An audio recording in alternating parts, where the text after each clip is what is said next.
Bulky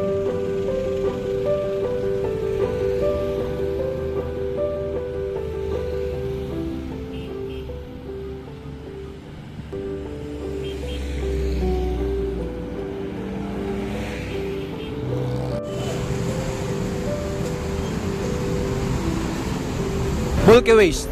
Bulky waste are the waste materials that are bigger in size or shape, which cannot be appropriately separated in containers. Bulky waste includes the materials that are such as furnitures, air conditions, and other waste materials that are bigger in size. Agriculture waste. This is refers to waste that generated from planting or harvesting of crops. It also pruning or plants that waste of runoff materials form of the fields. So this is one of the example. Municipal waste. It refers to waste produced from activities within local government units, which includes a combination of domestic, commercial, institutional, and industrial waste and street litters. Hazardous waste. It refers to solid waste or combination of solid waste which, because of its quantity, concentration, or physical, chemical, or infectious characteristics. Some of example of hazardous waste can be found on clinic or hospitals. These are the example of hazardous waste.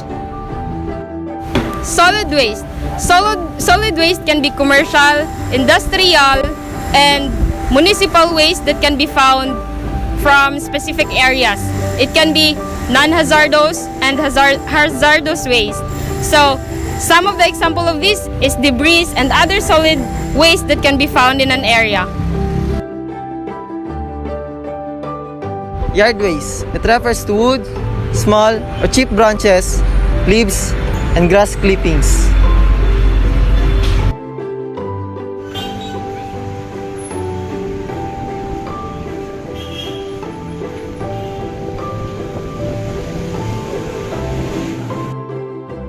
Improper waste disposal is one of the major problems, not just in the Philippines but all over the world, where some people are careless in disposing their trash.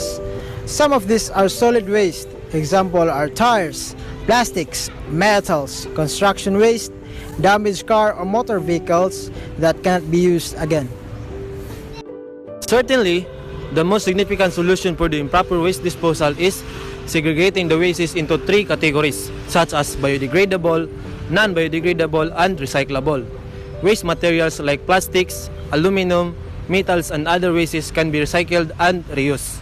In the same way, recycling can help to restore the good nature of our environment, can avoid the pollution of water sources, and to minimize the spreading of diseases coming from the wastes. One of the major problems in solid waste management is not enough disposal site.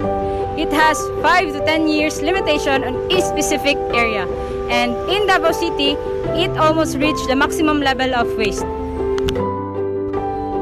One of the ways for the sanitary landfill is to find an area to cover the garbage that is long and the area is large so that the garbage can be dumped, the waste in the entire Davao City.